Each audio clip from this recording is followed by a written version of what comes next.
नमस्कार प्यारे बच्चों। दिनांक है आज 14 अगस्त 2020। कक्षा 8वीं, विषय संस्कृत। उप विषय है 10वें पाठ है नीति नवनीतम। नीति या नीति रूपी मक्खन।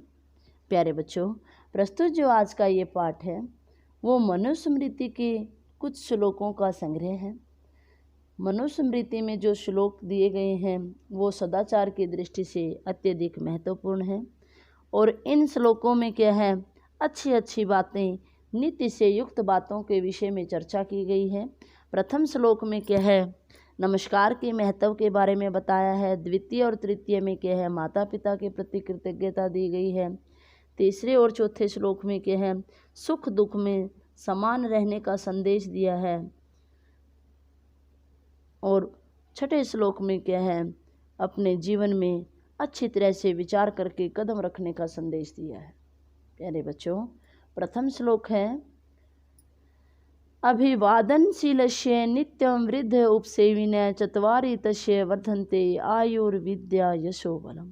प्रस्तुत जो श्लोक है, प्रश्न क्या बनाएंगे इसका कि प्रस्तुत श्लोक हमारी संस्कृत विषय की पाठ्य पुस्तक रुचिरा तृतीय भाग में संकलित नीति नवनीतम पाठ से लिया गया है और यह जो पाठ है मनुस्मृति पर आधारित है और इसमें क्या है, नमस्कार के महत्व के बारे में बताया गया है कि अभिवादनशीलस्य, जो व्यक्ति या जिस व्यक्ति का नमस्कार करने का स्वभाव है, नित्य में वृद्ध उपसेविन, जो सदा बड़े बूढ़ों की सेवा करता है, यानी जिस मनुष्य का परिणाम नमस्कार करने का स्वभाव है, जो सदा बड़े बूढ़ों की सेवा करता है, तस्य, उस मनुष्य की चत्वारि वर्धन्ते, चार चीज़ें बढ़ती हैं। कौन कौन सी? आयु, विद्या, यश और बल। यानी आयु, विद्या, यश और बल। जो मनुष्य क्या करता है, हमेशा दूसरों को प्रणाम करता है, दूसरों की बड़े बूढ़ों की सेवा करता है, उस मनुष्य की चार चीज़ें बढ़ती हैं, आयु, विद्या, यश और बल। यम माता पितरौ क्लेशम सहते संभवे निर्णाम न तस्य निष्कृति शक्या कर्तुम वर्ष शतैरपि।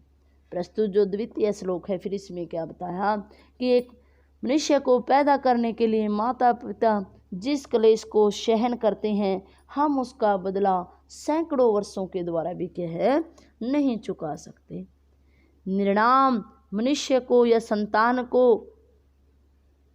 संभवे, उत्पन्न करने में, माता पितरौ, माता और पिता, यम क्लेशम सहते, जिस क्लेश को या जिस कष्ट को सहन करते हैं, तस्य, उसकी निष्कृति, उसका जो बदला है, वर्ष शतैरपि कर्तुम न शक्या, सैकड़ों वर्षों के द्वारा भी क्या है, नहीं चुकाया जा सकता। यानी कहने का भाव क्या है कि माता पिता के उपकार को कभी भी क्या है, भुलाया नहीं जा सकता।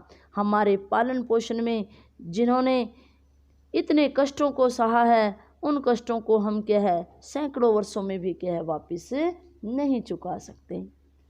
तयोर नित्यम प्रियम कुर्यात् आचार्यस्य च सर्वदा तेषु एव त्रिषु तिष्ठेषु तपः सर्वसमाप्यते।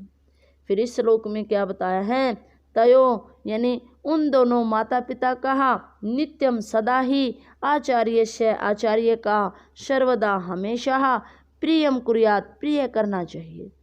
यानी हमें पैदा करने के लिए माता पिता ने जिन कष्टों को सहा है, उन माता पिता का और आचार्य का हमेशा ही हमें क्या है, प्रिय करना चाहिए।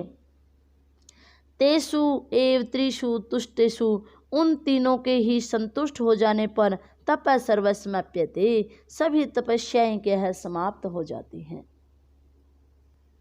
कहने का भाव क्या है कि माता पिता एवं गुरु प्रिय करने वाले सभी तपस्याओं का फल स्वयं मिल जाता है। यानी जो माता पिता और गुरु का आज्ञा का पालन करता है, उनका ध्यान रखता है, तो उसकी क्या है, सभी तपस्याओं का फल उसे मिल जाता है। इसके लिए अन्य किसी तपस्या की उसे क्या है, आवश्यकता नहीं होती।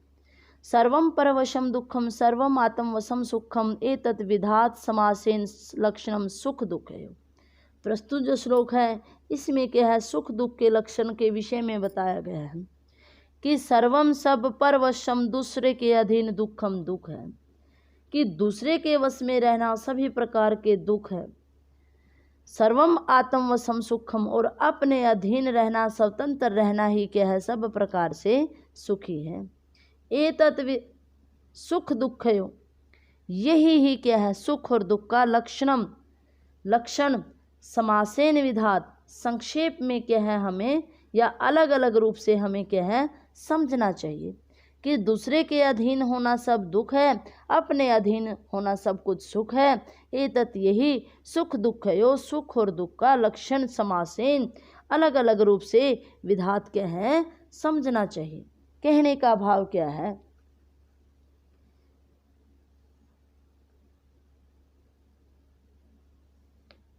कि जीवन में दूसरे के अधीन रहना ही सबसे बड़ा दुख है, स्वतंत्र रहना सबसे बड़ा सुख है, गुलामी सबसे बड़े दुख का कारण है, जबकि आज़ादी सब प्रकार के सुख की क्या है प्राप्ति है।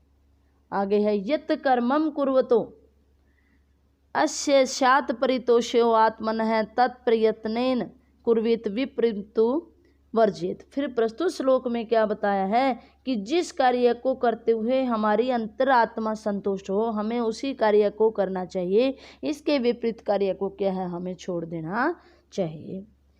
कि यत् कर्मम कुरुत है, यत् कर्मम कुरुत हो, जिस कार्य को करते हुए अंतर आत्मनः परितोषो स्यात्, अंतर आत्मा संतुष्ट हो जाए, तत्प्रयत्नेन कुर्वीत, उसको प्रयत्न पूर्वक करना चाहिए, विपरीत तु वर्जित, और इसके विपरीत हमें क्या है छोड़ देना चाहिए। यानी कहने का भाव क्या है, जब भी हम कोई बुरा कार्य करते हैं तो एक बार हमारे अंदर से आवाज़ आती है कि अगर हम ऐसा करेंगे तो ये क्या है गलत होगा, तो हमें उस कार्य को कभी नहीं करना चाहिए। और जिस कार्य को यानी अच्छे कार्य अगर हम करते हैं तो हमारे अंदर एक खुशी होती है, तो हमें उसे क्या है अपने लगन के साथ मेहनत के साथ प्रयत्न पूर्वक क्या है उसको करना चाहिए।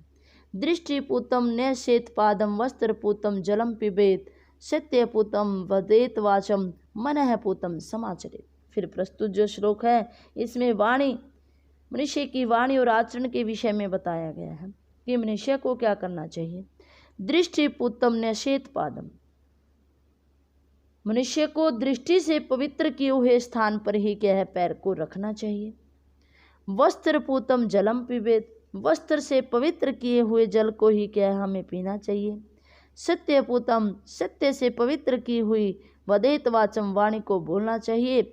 मन पूतम समाचरित, और मन से पवित्र हुए आचरण को ही क्या है हमें करना चाहिए।